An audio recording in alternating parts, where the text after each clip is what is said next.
দেখুন বন্ধুরা, এই প্রচণ্ড রোদ্রের ভিতরে আমার দুই কলিগ ওই যে ইলেকট্রিক কাজ করতেছে।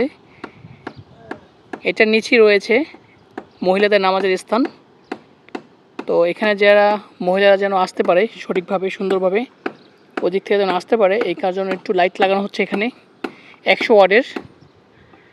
তো আপনাদের কাছে যদি ভিডিওটি ভালো লেগে থাকে অবশ্যই লাইক কমেন্ট শেয়ার করে দিবেন।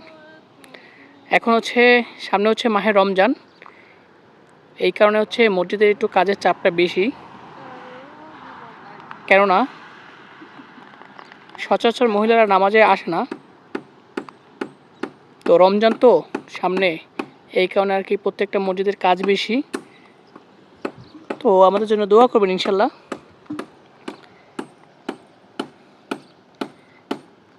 তো সবাই ভালো থাকবেন, আল্লাহ হাফেজ।